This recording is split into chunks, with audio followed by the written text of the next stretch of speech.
Hi, എല്ലാവർക്കും സ്വാഗതം. ഇന്ന് നമ്മൾ സംസാരിക്കാൻ പോകുന്നത് വളരെ മനോഹരമായ, കാലാതീതമായ ഒരു കഥയെപ്പറ്റിയാണ്. ചെറിയ തുടക്കങ്ങൾക്ക് എത്ര വലിയ ശക്തിയുണ്ടെന്ന് നമ്മളെ ഓർമ്മിപ്പിക്കുന്ന ഒരു കഥ. അപ്പോ ഇതാണ് വാക്യം. കേൾക്കുമ്പോൾ വളരെ സിമ്പിളാണെന്ന് തോന്നും, അല്ലേ? പക്ഷേ ഇതിനകത്ത് ചെറിയ തുടക്കങ്ങളിൽ ഒളിഞ്ഞിരിക്കുന്ന വലിയ സാധ്യതകളെക്കുറിച്ച് ഒരുപാട് കാര്യങ്ങൾ പറയാനുണ്ട്.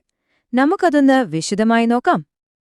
ഒരു കടുകുമണി ഒറ്റനോട്ടത്തിൽ എത്ര ചെറുതാണല്ലേ? പക്ഷേ ഇത്രയും ചെറിയൊരു വിത്തിനെ എങ്ങനെയാണ് ഇത്ര വലിയൊരു പാഠം നമ്മളെ പഠിപ്പിക്കാൻ പറ്റുന്നത്? നമുക്ക് നോക്കാം. അപ്പോ എന്തുകൊണ്ടാണ് യേശു പ്രത്യേകിച്ച് കടുകുമണി തന്നെ ഈ ഉപമയ്ക്കായി തിരഞ്ഞെടുത്തത്? അതിനൊരു കാരണമുണ്ട്.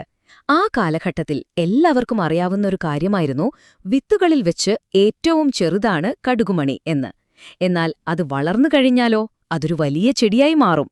അപ്പോ ഇത് ശരിക്കും ദൈവരാജ്യത്തിന്റെ ഒരു സ്വഭാവമാണ് കാണിക്കുന്നത്.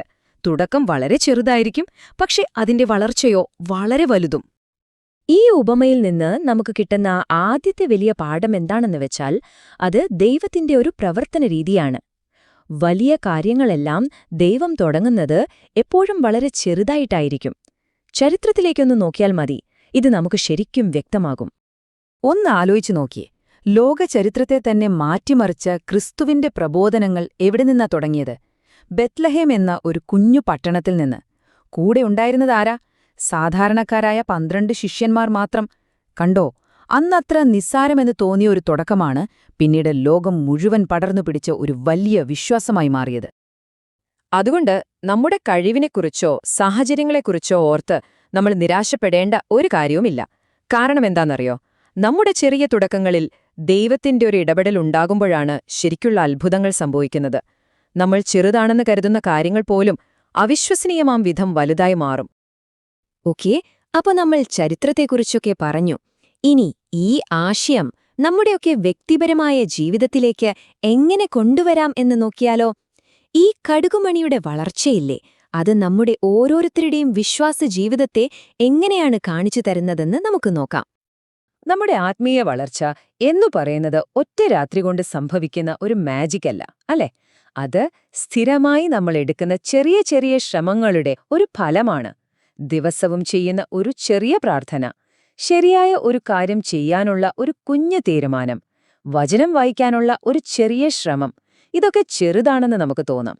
പക്ഷെ കാലക്രമേണ നമ്മൾ പോലും അറിയാതെ ഈ ചെറിയ കാര്യങ്ങൾ നമ്മളെ മൊത്തത്തിൽ മാറ്റിമറിക്കും, നമ്മളെ കൂടുതൽ ശക്തരാക്കും. ശരിക്കും നമ്മുടെ ഈ ചെറിയ ശ്രമങ്ങളെ ഇത്ര വലിയ ഫലങ്ങളാക്കി മാറ്റുന്നത് ദൈവത്തിന്റെ ശക്തിയാണ്. നമ്മൾ ചെയ്യേണ്ടതെന്താ? ആത്മാർത്ഥമായ ഒരു ചെറിയ ചുവട് മുന്നോട്ട് വെക്കുക. ബാക്കിയെല്ലാം ദൈവം നോക്കിക്കോളും. അപ്പോൾ നമ്മുടെ വളർച്ചയെപ്പറ്റി നമ്മൾ സംസാരിച്ചു. പക്ഷേ ഈ വളർച്ച നമുക്കു വേണ്ടി മാത്രമുള്ളതാണോ? അല്ല, അതിനൊരു വലിയ ലക്ഷ്യമുണ്ട്. അത് മറ്റുള്ളവർക്ക് ഒരു തണലാകുക എന്നതാണ്. ഉപമയിൽ പറയുന്നുണ്ടല്ലോ, ആ മരത്തിന്റെ കൊമ്പുകളിൽ പക്ഷികൾ വന്ന് ചേക്കേറുന്നു എന്ന്. എന്തായിരിക്കും അതുകൊണ്ട് ഉദ്ദേശിക്കുന്നത്? ഞാൻ ഉത്തരം പറയുന്നതിനു മുൻപ് നിങ്ങൾ തന്നെ ഒന്ന് ചിന്തിച്ചു നോക്കൂ. ആ കടുകുമണി വളർന്ന് വലിയൊരു മരമാകുമ്പോൾ പലതരം പക്ഷികൾക്ക് അതൊരു അഭയസ്ഥാനമായി മാറുന്നില്ലേ? അതുപോലെ തന്നെയാണ് നമ്മുടെ വിശ്വാസത്തിൽ നമ്മൾ വളർന്നു വലുതാകുമ്പോൾ നമ്മുടെ ജീവിതം അറിയാതെ തന്നെ ചുറ്റുമുള്ളവർക്ക് ഒരു ആശ്വാസവും തണലും അഭയവുമായി മാറും. അവർക്ക് പ്രചോദനം നൽകുന്ന ഒന്നായി നമ്മൾ മാറും. അപ്പോ നമ്മുടെ വളർച്ചയുടെ ശരിക്കുള്ള ലക്ഷ്യം എന്താണ്? ഈ ഒരു വാക്യത്തിൽ അതുണ്ട്. ദൈവം നമ്മളെ രൂപാന്തരപ്പെടുത്തുന്നത് നമ്മളിലൂടെ മറ്റുള്ളവർക്ക് ഒരു അനുഗ്രഹമായി തീരാനാണ്. അപ്പോ ഇത്രയും കേട്ടുകഴിഞ്ഞപ്പോ നമ്മുടെ ജീവിതത്തിലെ ചെറിയ കാര്യങ്ങളെ നമ്മൾ എങ്ങനെയാണ് കാണുന്നത് എന്നൊന്നുകൂടി ചിന്തിച്ചു നോക്കിയാലോ? നമ്മുടെയൊക്കെ ജീവിതത്തിൽ ഈ പാഠം എങ്ങനെ ഉപയോഗിക്കാം? ഒരു ഉദാഹരണം പറയാം.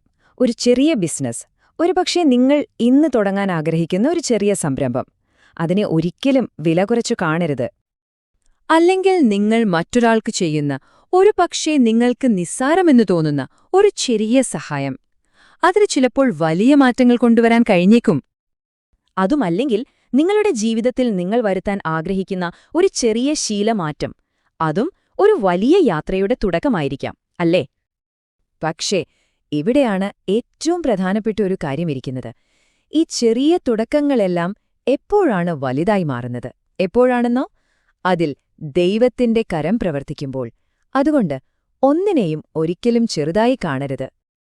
അപ്പോ ഇതാണ് കടുകുമണിയുടെ ഉപമ നമ്മളോട് പറയുന്ന ഏറ്റവും വലിയ സത്യം. ചെറുതായി തുടങ്ങുന്നതെന്തോ അത് വലുതായിത്തീരും. നിങ്ങളുടെ ചെറിയ തുടക്കങ്ങളിൽ വലിയ സാധ്യതകൾ ഒളിഞ്ഞിരിപ്പുണ്ട്. അതിൽ വിശ്വസിക്കുക, ധൈര്യമായി മുന്നോട്ടു പോവുക. നന്ദി.